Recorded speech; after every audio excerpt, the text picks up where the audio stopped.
என் உயிரினும் மேலான ஆத்ம பந்துக்களுக்கு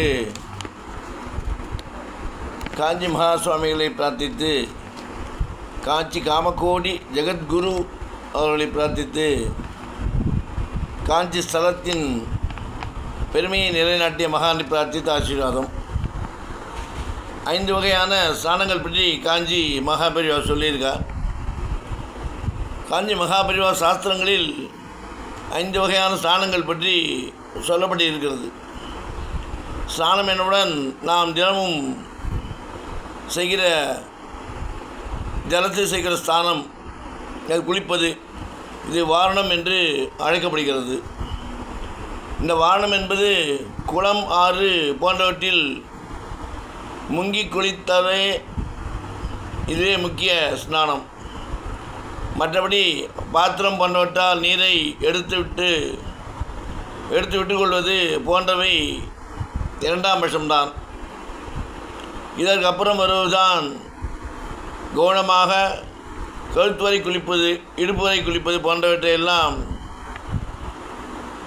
ஆனால் இந்த கவனஸ்தானங்கள் எல்லாம் ஜலத்தால் நீரால் செய்யும் வாரணத்தில் வருவதுதான்.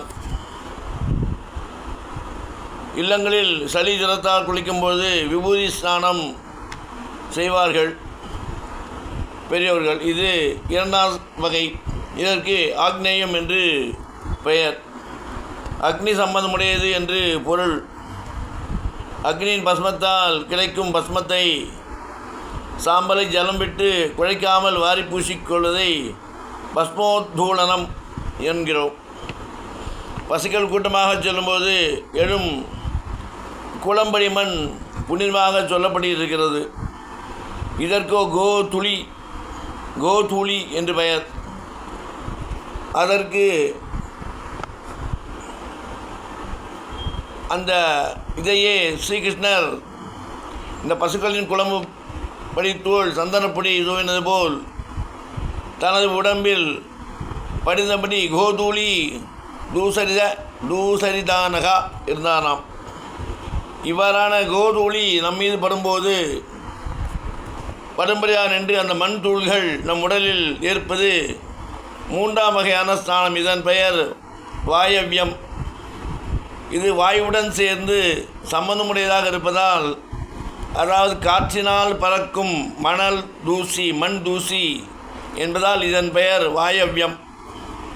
அபூர்வமாக சில தருணங்களில் வெயிலில் அடிக்கும்போது மழையும் பெய்யும்.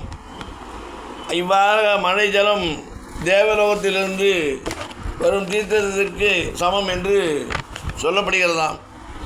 இதில் குளிப்பது திவ்ய ஸ்நானம். இதுவே 4ஆம் வகை ஸ்நானம். புண்ணியாக வாதனம், உதகசாந்தி போன்றவை செய்தபின் மந்திர ஜலத்தை புரோகிதர் நமது மீது தெளிப்பார்கள். சந்தியாவந்தனத்தில் ஆப்போ இஷ்டோ சொல்லி நீரை தெளித்துக் கொள்கிறோம்.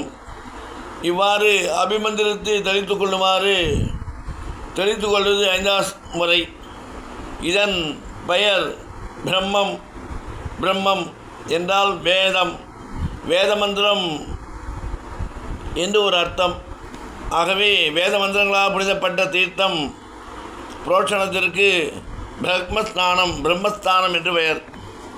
பார்க்க போனால் எல்லா ஸ்நானமுமே பிரம்மம்தான். எந்த காரியமானாலும் அந்த காரியத்தை மட்டும் பண்ணாமல் அதோடு மந்திரத்தையும் சேர்த்து ஈஸ்வர ஸ்மரணத்துணையுடன் ஈஸ்வரார்ப்பணம், கிருஷ்ணார்ப்பணம் பண்ணுவதாகவே அத்தனை ஆச்சாரங்களும் ஏற்பட்டு இருக்கின்றன. ஜெய சங்கர, ஹரஹர சங்கர, காமாட்சி சங்கர, காமகோடி சங்கர. ஜலமாக இருந்தாலும் அந்தந்த இடத்துக்கு அந்தந்த சமயத்துக்கு ஏற்றாற்போல் பொருள்கள் மாறுபடுகிறது. என்ன இருந்தாலும் அனைத்துமே பிரம்மம் என்றால் இறைவனே ஒரு பிரம்மஸ்வரூபம். அவன் இல்லாத நிலமில்லை. அவன் எல்லா பொருள்களிலும் ஆக்கிரமித்து எல்லாமே அவனுடைய சுரூபம், எல்லாம் அவனால் கொடுக்கப்பட்டது என்பதை புரிந்து கொள்வதற்காகவே இப்படி சொல்லப்பட்டு இருக்கிறது.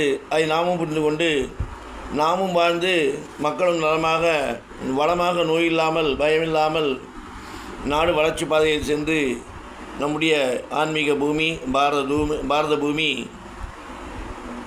என்றுமே யாருக்குமே அடிமை இல்லை. தனித்து தலை நிமிர்ந்து நிற்கக்கூடியது நம்ம பாரத தேசம்.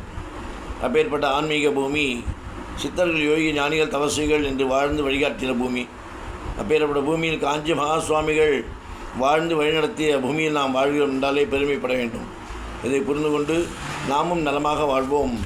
அனைவரும் நலமாக வளமாக வாழ்வதற்கு காஞ்சி மகா சுவாமியை பிரார்த்தித்து ஆசீர்வாதம்.